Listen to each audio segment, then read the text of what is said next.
If I have learned anything from the past 2 months, it is that I have gravely underutilized the city that I live in. What's up, you beautiful mother? Welcome back to my channel, and hi, hello, if you're new. My name's Sara. I am an agency owner, a SaaS tool expert, and recently I have been on a mission to break out of this office and meet and learn from other founders here in Austin. In this video, I'm going to share everything I learned from attending 37 events in the past 60 days. Yes, you heard that correctly. 37 events in the past 2 months, of how I find them, how I organize them, how I track them, and as always, feel free to steal these methods for yourself. So for a bit of context, I have lived in Austin for 12 years. I did not show up during the pandemic migration, but I would be lying if I didn't say that I sometimes felt like a newbie who just got off the plane at ABIA.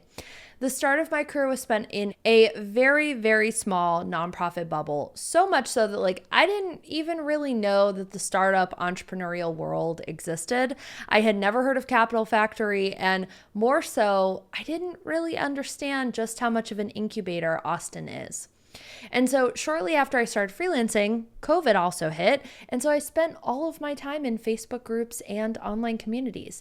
And let me tell you, through 3 years of waving bye on Zoom, I feel like I have lost my damn mind. And so I started feeling this bubbling up around South by Southwest this year, so mid-March. And it was the first time I had really attended events for the purpose of networking and expanding my reach rather than just grabbing free food and having the time of my life for 10 days. Honestly, all of that bubbling exploded, and I found myself really resenting my home office. Even though Jesse and I just moved in February, I found that this new space made me feel trapped and uninspired, and almost in and of itself that it was a barrier to success, which is literally ridiculous because I run an online business. It doesn't matter where I'm at. I'm supposed to be successful. It really, I guess it's not that ridiculous because I haven't even felt inspired by the internet. And so before I knew it, and CEX was coming up, I packed my bags for Cleveland, my hometown, shout out, and hoped that this creator conference was going to ignite whatever I needed for some new momentum. And boy, oh boy, did it ever. I finally got to meet some of my favorite humans in person, and we had bigger and better discussions than I had had from virtual meetups in a long time. And I knew immediately that I couldn't let this feeling die. So the second I got back from Austin, I began RSVPing to pretty much any and all networking events that I could find through Eventbrite, Luma, Meetup, and River. I include River because I've been to a few events, but it's not my favorite platform in the world. What's important to note here is that I did not stress about what I already had on my calendar. I was blindly RSVPing to anything that I found remotely interesting, and then decided I would figure out all of the travel and optics later. So for instance, Sara Klein, she runs this female freelancer walk around Lady Bird Lake every other Wednesday, Thursday night, give or take. And I've met such a variety of people, from professional home organizers to a franchisee of a wellness center. Very cool stuff. And then you have people like Mark Nathan, who runs Wake Up CPG, to talk all things product over coffee or cocktails. And then there was also AI ATX, which has partnered with a couple of VCs to showcase how AI is helping further mission-driven impact brands in the city. And I did, however, immediately create a separate calendar for networking. So small plug, if you have not seen my Crazy Calendar Lady video, go watch that. I will link it above and below so you can see how I did that. And so basically every Monday over coffee in the morning, I review my calendar and I would basically see, oh, can I go to this event? Can I not? What overlaps? Because the downside to Austin, maybe it's everywhere else too, is that groups tend to pick the same time, the same place, the same day. And you have to really decide what's going to go and where. And, even like last Thursday, I had 4 events where the first started around 4 o'clock. And then I literally was just hopping from one to the next till 9 o'clock at night. And at the beginning, to be totally honest, I was not very strategic on which events I bailed on. I really just prioritized what sounded cooler. But then I started to see the same people showing up over and over. And I would recognize a face here, someone would name drop and I would recognize their name. And it was almost as if my events were curating themselves. So like Mark Nathan, I'm probably going to mention him a couple of times just so you know, he is known as what is called a super connector. I had never heard that term before, but he is very well known. He knows everyone and everything and is very intentional about connecting you with the right people. And he is quite the little local startup celebrity, okay? It took me 2 events to even be able to say hi to him because the second an event starts, people are literally lined up to pick his brain. It's wild. And that's when, frankly, I knew that I was at the right events. I was like, these are my people, okay? I would leave every event fired up for the next. I was excited to actually connect and follow people's projects on LinkedIn and their websites, different things like that. And, to touch back on Mark, I didn't actually say hi because I was nervous or I was introverted. I actually think I'm a fairly outgoing person. But I chose to not attend a single event with somebody that I knew. So I went solo to every single event in the last 2 months. And while I am outgoing, I do know that I, in my core, am a sponge. And so had I brought a friend, I know that I would have just leaned in the corner of the room talking to somebody I was comfortable with, rather than the whole point of going to these events, which is to say hi to a stranger.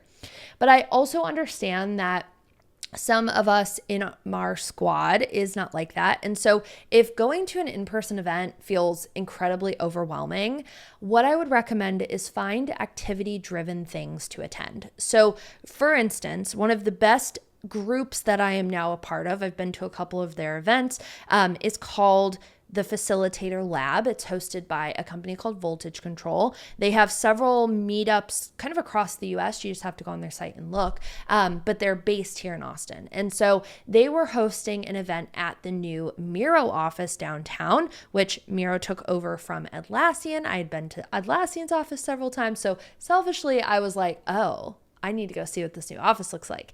And I'm also a Miro consultant, so I really wanted to show face, and it was a great way for me to kind of kill 2 birds with 1 stone. That being said, the event is what they call a playground, where they put people in groups and there's a topic that we focus on. So the first event that I went to was all about coming up with ideas of what can make facilitating a meeting or workshop or event difficult. And then in small groups, we basically came up with solutions for those problems and presented them to the larger group. And it was really cool because not only did I get to do all of the things I just mentioned, but I also got to spend 2 hours learning and listening and interacting rather than just like standing awkwardly with a drink in my hand. And so I think one thing that used to actually frustrate me about networking was this perceived notion that you were only going to get value out of it if you connected with someone transactionally. Okay. Networking does not have to be that way. And I learned in the past 2 months that that is so wrong, that you are doing networking wrong if you are just going to get contact information, okay? Not everyone that you're going to meet is actually going to be a good fit to drive leads to your business. Some just want in real time good conversation and don't want to connect with you further. But also, most importantly, you need to be able to tell which people you don't need to connect with after, okay? So I think about that similarly to how I look at relations and how they work in Notion databases. You can actually opt for a 2-way relation or a 1-way relation. You have full control over that data. So for instance, I met a woman, this was a meetup, I think I did like mid-June, and she is a death consultant. And so what she does is she runs workshops and educates people on the importance of having a will, how to create a trust, tax purposes, all of those things. And so for me, in this moment, this is considered a 1-way connection. I will always remember this woman. I will remember her name, and she will be my go-to when I come across someone who needs her expertise. But in the moment, there's no value that I can provide to her unless she needs op support. So I consider a 2-way connection someone where we easily complement each other's business. We can provide value like, being a guest on a podcast or, sharing expertise. But more importantly is that when I'm connecting to other people, we we have connected enough that that becomes a no-brainer to name drop somebody. And so, as I mentioned before, you start to see the same people over and over again at these events, which makes networking so much easier. And now, because I'm comfortable, it is my goal to leave an event with at least 2 connections for each category, one-way and two-way. And how I manage that is probably what you've been waiting this whole time in this video for, so appreciate your patience. But aside from my Google Calendar, I utilize Notion, Clay CRM, and Hi Hello. Hi Hello is a digital business card where people can scan your QR code to save and share their information back with you. I have this powered with an API that pushes people into Clay CRM. And then Clay CRM is a newer tool I've been testing for the past few weeks, and I've got to say, I'm pretty impressed with it. You can pull contacts from your phone contacts, from LinkedIn, email, etc. They have so many touch points you can pull from, which then allows you to see various information like birthdays, social posts, and further, Clay reminds you to reconnect with them, which I love. Onto Notion, I have 2 Notion databases that I utilize, my Rolodex and my events tracker. The events tracker is set up with API and my Gmail account. And so inside Gmail, I filter and label to tag anything coming in from Eventbrite, Luma, Meetup, etc. That then triggers a zap to push the event to this database, where I am then able to track information about it, such as did I actually go to it, and what my overall event rating was. And, to be honest, I would be lying if I didn't say that some events really slap and others just aren't that great. And so knowing which one is which is really important, because so many small communities run multiple events. And so I can decide, was it the event or was it the community, and where do I mesh?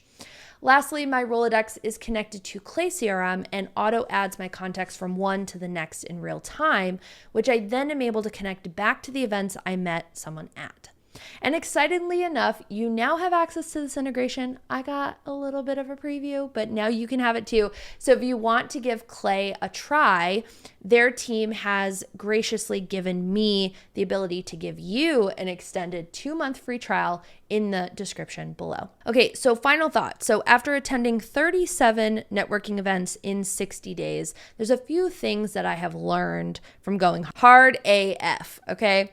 It is first that finding education is actually harder than finding a cheap cocktail. While I am choicefully alcohol free, I do not judge events that lean on drinks as a way to connect each other. But I've learned that I personally enjoy attending curated agenda events way more than just open chatter. And in my opinion, it takes the pressure away from finding the right people and makes the event more memorable. Sure, I can remember that I spoke with a founder who is building a marketplace for fossil fuels. True story. But I also am really impacted from learning from someone with autism on why online workshops and courses for people on the spectrum are actually really difficult. And you bet that I took several notes on ways to make my own content more inclusive. Lastly, you get more if you remove the necessity for transaction. I've been to so many events where it is like speed networking unintentionally. You say your name, you say what you do, you ask for support, you move on. And that is just not what I enjoy, because we are people first and founders second. So much of our past experiences fuel our next projects and momentum. And more often than not, no one includes that in their introductory pitch, even on an informal level. And to be honest, I'm not even going to sugarcoat it. I am way more interested in hearing what makes you weird, such as that we both carry deeply ingrained Catholic guilt and lean on dark humor to suppress it, than you are flat out trying to raise $3 million. Because baby, listen, I do not have liquid cash like that, but I will remember those weird quirks about you when I run into somebody who does. Anyway, all that to be said, I hope you enjoyed today's video. Make sure to give it a thumbs up. I would love to hear a networking war story or success story from you in the comments. And if you haven't done so already, make sure to smash that subscribe button for more dope content in the future.